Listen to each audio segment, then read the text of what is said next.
Katiani volay doza afapa akan pek chu fa pa nun ngay tu pauni boy pasun par nak ding cha an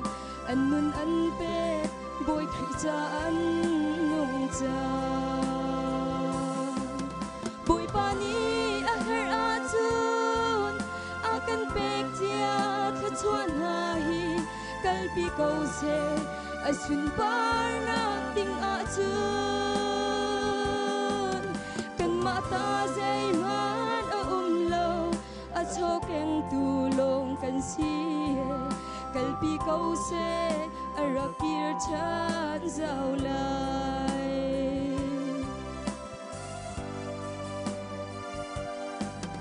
Jisu Jerusalem lung ron le chum tual alu nia khan chit belau mi la keng chungin sun par na kha alang ter angai tu ni an tlai khau lo boy pani a har nuwa chun akal pi e Jerusalem leya boy pani a har chun akan pek tia chu chuan ha hi kalpi ko se asun par na ting a chun kan mata zai man a lo a chok eng tu long kan si kalpi ko se a rakir chan zau lai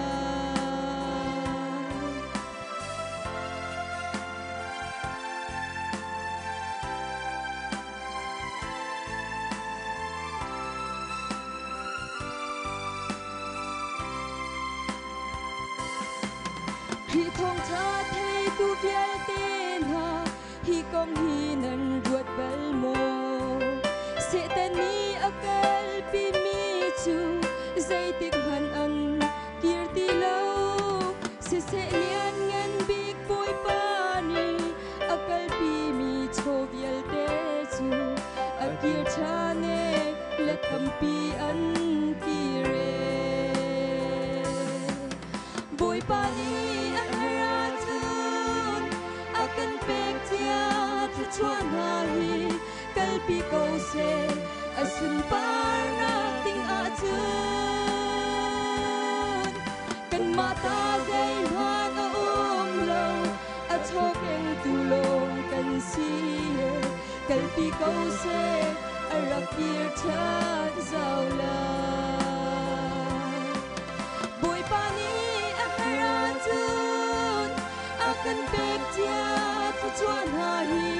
kalpi ko se asun par na ting a chun kan mata zai man a lo a chok eng tu long kan si kalpi ko se a rakir chan zau lai kalpi ko se a rakir chan zau lai Upang sumpah mas kapase